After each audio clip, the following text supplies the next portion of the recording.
everyone. Welcome back to Hey USA. I'm your host, Nick Garcia, senior reporter, Play USA. And as always, I'm joined with my colleague, Play USA lead writer, Brant James. It's a podcast, again, that we talk about any and everything of the gambling space. Brant, what do you got for us this week? This week, I'm venturing out into tech. I'm going to be writing about some artificial intelligence startups. One in particular, it's a group called Quarter 4. Out of Canada. They're unique, multiple levels. First, it's a company founded by two women. Even though the gambling industry is making some strides, there's still not a ton of female CEO level executives. They have a tech startup. Interestingly, neither come from a coder background. One, Kelly Brooks, CEO and founder, was a marketer, and her partner, Daniela Kovic, was in a finance background, but they came to the same spot. They decided that they wanted to start analyzing data. They learned to code a little bit, and they found their way into sports, trying to use their AI to predict sports outcomes. Now, being fine Canadians and Toronto residents, they first applied their the machine, as they call it, to figuring out the 2019 NBA playoffs. And they predicted that the Toronto Raptors were going to win the thing, and no one believed them, but they did. After the fact, that gained some credibility. AI in general it's everywhere. It's gonna predict when your traffic light turns red. If you buy those Taylor Swift concerts tickets, like I know you, I don't know if you do or not, but if you do, then be assured that Ticketmaster is going to be pumping Taylor Swift ads or like stuff to you, and it's going to be used in sports betting because AI basically picks out patterns. It likes to find what you like, and it wants you to buy more of that. Yeah, I was doing a little research of my own, and I noticed that for AI, when it comes to sports betting, on a customer standpoint, it's pretty nice because it could help them analyze their betting patterns, kind of show them like, hey, you tend to bet on the Cowboys a lot and you don't always win. Maybe you should stop betting on the Cowboys, or probably provide more figures and more analysis. Like, hey, your parlay percentage is pretty low. Try doing some more single bets, things like that. And it could produce, if I'm correct, more accurate odds with all the information that they got. So that's some pretty interesting stuff with AI. I'd give it a shot if it helped my parlay bets a little. Yeah, this company for a while, Quarter 4, they were business to customer, but now they're business to business. They hope to be business to business. And I had to ask, if they claim a 74% success rate, which is astounding compared to what it takes for a sports bettor to be successful. 74% is great. Yeah. They hope to sell this to sports books, as you say, to validate the odds that sports books are making. My question was, are you afraid that they're going to take you and just sort of bury this? Because I'm a sports book. Validating my odds is great, but I don't want to give anyone else the chance to act on a 74% correct prediction. So they're out there looking. I don't think they want to be bought by a DraftKings and put on a shelf, but they're having a good time with this, and they're having success. But it's interesting. It's really easy to get pulled down the rabbit hole with this AI, which we discussed, and then machine learning, which is a different thing. AI finds patterns, the patterns we talked about with the red lights when cars are there. If you want your Taylor Swift concert tickets again, or are the Maple Leafs going to win tonight? Machine learning is applying that and actually building on and making decisions and assumptions. And I actually got Daniela to admit that the machine learning, not the AI, is going to be what allows the robots to eventually take over the earth. And that was maybe the biggest bit of news there, is she admitted that, yes, the robots are going to take over the earth. That sounds pretty interesting. You're doing a story out of this? It's going to be up this week. We're really looking forward to it. We're also going to do a full-length video on the interview because they're interesting characters, and it's just too much material. We go into their backgrounds on the video, too much for a story. I think you'll really like it. We'll let you know when that's up. Nice. All right. On my end, a little news outside of the gaming space, more so in appointments. A new chairman was appointed in Louisiana. Senator Ronnie Johns has now become the captain of the Gaming Control Board in Louisiana. We know that Louisiana just passed sports betting. A lot of experts anticipated it might be slowed down because the former chairman, Mike Knoll, stepped down. A lot of circumstances, a lot of stuff to get into with that, but he stepped down. Ronnie Johns steps in. Ronnie Johns. Lots of Ronnies and Johnnies down it's there. confusing because the former chairman was Ronnie Jones. But yeah, I mean, now Louisiana's captain. Now I'm anticipating that sports betting will debut without any hiccups. I think people are expecting that to come out September, right before football season, right before everything gets started. So not really working on a story about that. More so, just bringing that to the attention. That's a very important position there in Louisiana. Their gaming is probably the biggest economic generator down there, so it's pretty important to have that position filled.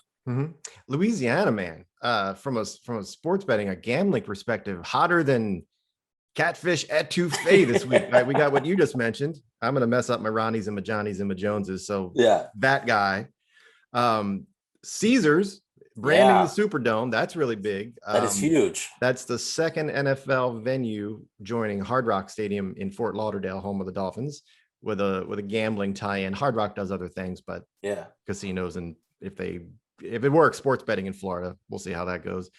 The first DFS license, legalized. DraftKings got one. It's a long time coming. A lot going on in Louisiana. They're going to be really interesting. They're going to be one of the first. They're going to be the first place. They'll beat Arizona to have that. Well, it might be a tie with Arizona. To be that sports tourism mecca where fans flood in for a national championship game or a Super Bowl. Maybe that's where like the person who's never placed a bet's like, screw it, roll tide or whatever, and they bang up some bets on their phones. It'd be really interesting. That is pretty crazy because I feel like the Super Bowl every other year is being held in the Superdome, or the Superdome is being talked about something, and now they get one or the other, it seems. And now Caesar's front center, so that's huge. It's crazy. It's a very big deal. What else you got on your plate? I'm concentrating on the quarter four. I've got a couple other things that are going to lead really nicely in the football season, which is incredibly close. It's perpetual in the U.S. With the rumors and the free agency and whatever Aaron Rodgers is going to do. Segue.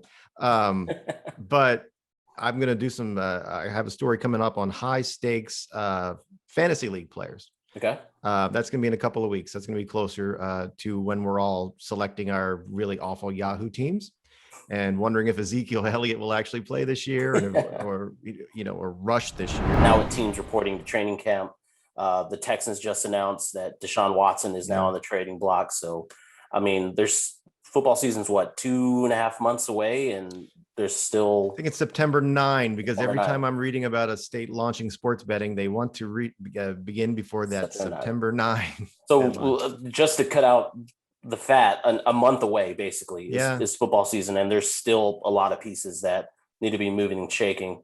But speaking of college football has been hit with some huge rumors that it may not be the biggest betting implications, but from a league standpoint and conference standpoint, with the notion that the SEC may add Oklahoma and Texas, that's huge for the South, where college football tends to dominate betting. Would you say? Oh, absolutely. Texas A&M obviously not thrilled about this. They moved heaven and earth to get away from Texas, who tends to ruin things. Now they and their arch rival Oklahoma are going to perhaps ruin the Big 12. As we filmed this morning, they advised the Big 12 that they were not going to renew their media grant of rights. That may not mean anything. They wouldn't have, those won't run out for a couple of years, but basically it really feels like they're trying to make the rest of the Big 12 scramble, break apart, so they wouldn't have to pay the monstrous fee to get out. But you can just imagine the impact on sports betting if this leads to the SEC would be a mega conference, or the next evolution would be when nationwide the best football teams create the conference that's non-geographical, because it doesn't matter if they're, it doesn't matter what they're going to have to pay to fly around, because they can afford it.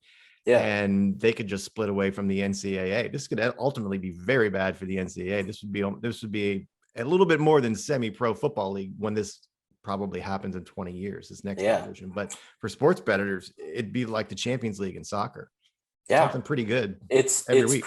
It's crazy to think about it, because if you look at last year with COVID impacting a bunch of games, Texas and Oklahoma basically playing lesser, I guess lesser may be a strong point, but they're playing Kansas and Kansas State and, Baylor, who, in a few years has fluctuated up and down the Big 12 scale. But imagine if they were stuck in a conference where they're still playing Florida and they're playing Alabama and they're playing South Carolina.